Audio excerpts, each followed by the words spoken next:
महाराष्ट्र में विधानसभा चुनाव का नतीजे आए करीब 10 दिन होने वाले हैं, लेकिन अब तक नई सरकार का गठन नहीं हो सका है।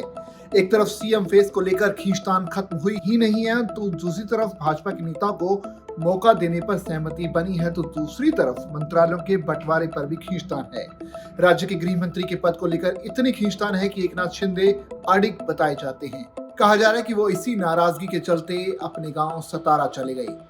उनके डॉक्टरों का कहना है कि वो तेज बुखार और गले में संक्रमण से जूझ रही हैं और फिलहाल स्वास्थ्य लाभ ले रही हैं। हालांकि चर्चा ये भी रही कि वो नाराज होकर सतारा गए हैं। इसी बीच कांग्रेस ने उन पर गहरा तंज कसा है और कहा कि एकनाथ शिंदे को तो अब धोखेबाजी की सजा मिल रही है। पार्टी नेता प्रमोद तिवारी ने कहा कि महायुति गठबंधन की कहानी राजनीतिक पतन और धोखेबाजी की है। एकनाथ शिंदे ने अपने राजनीतिक गुरु के परिवार के साथ धोखा किया था। इसके बाद भाजपा ने उन्हें सीएम बना दिया और खूब इस्तेमाल किया। अब यूज करके उन्हें फेंका जा रहा है।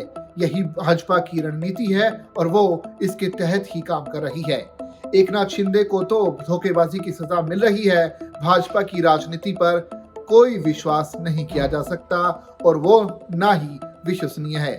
विश्वासघात की राजनीतिक गिरावट की कहानी है महायुति गठबंधन।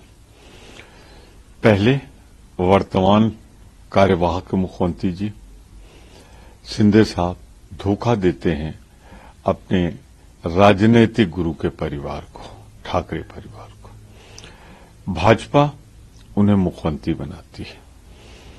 फिर जब इस्तेमाल कर लिया, उनको सब कुछ कर लिया, तो यूज एंड थ्रो पॉलिसी के तहत उनको निकाला और दूध में मक्खी की तरह फेंक दिया। विश्वासघात किया था शिंदे साहब ने, उसकी सजा भुगत रहे।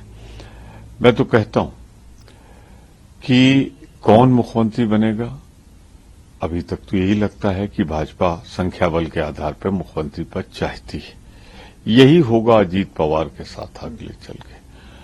तो भाजपा एक ऐसी पार्टी है जिसकी राजनीतिक में कहीं भी विश्वसनीयता नहीं है।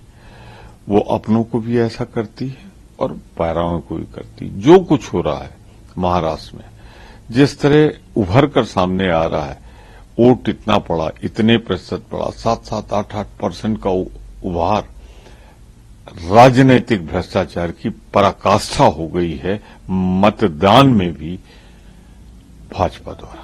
वहीं संजय राउत ने एक बार फिर से सुप्रीम कोर्ट और पूर्व चीफ जस्टिस डीवाई चंद्रचूड़ पर तंज कसा है। उन्होंने कहा कि महाराष्ट्र में एक ऐसी सरकार अब तक सत्ता में थी जो संविधान के अनुसार नहीं थी। गलत तरीके से वो सरकार बनी थी, ऐसा सुप्रीम कोर्ट की मदद से हुआ। इसके लिए डीवाई चंद्रचूड़ जिम्मेदार हैं। एक ऐसी सरकार सुप्रीम कोर्ट के प्रोटेक्शन में चली जो संविधान के खिलाफ घटना बाह्य सरकार चली, उनके लिए डीवाई चंद्रचूड़ जिम्मेदार है, सुप्रीम कोर्ट जिम्मेदार है। अब ये जो केयर टेकर गवर्नमेंट है वो भी संविधान के खिलाफ चल रही है। 10 दिन हो चुके हैं, उनके पास भारी बहुमत है, भारी शैतानी बहुमत, अकेले बीजेपी के पास बहुमत है। फिर भी अब तक ये लोगों ने राजभवन में जाकर सरकार बनाने का दावा नहीं किया है।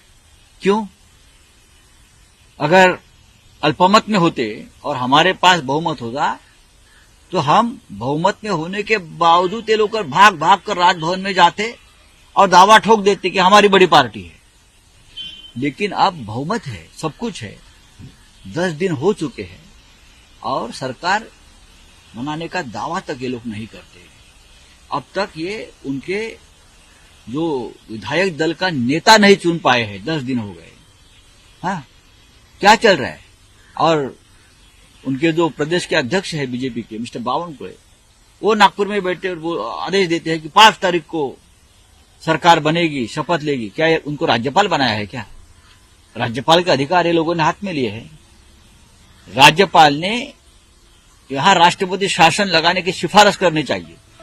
अब आप देखिए कि 10 दिन बीत गए हैं और उनके पास बड़ा बहुमत भी है। इसके बाद भी उन्होंने सरकार का गठन नहीं किया। भाजपा तो अकेले भी सरकार बना सकती है, लेकिन वो सरकार नहीं बना रहे। आखिर क्या हो रहा है? बावनकुळे का कहना है कि 5 दिसंबर को शपथ होगी। क्या वो गवर्नर हैं जो बता रही हैं कि किस शपथ समारोह होगा?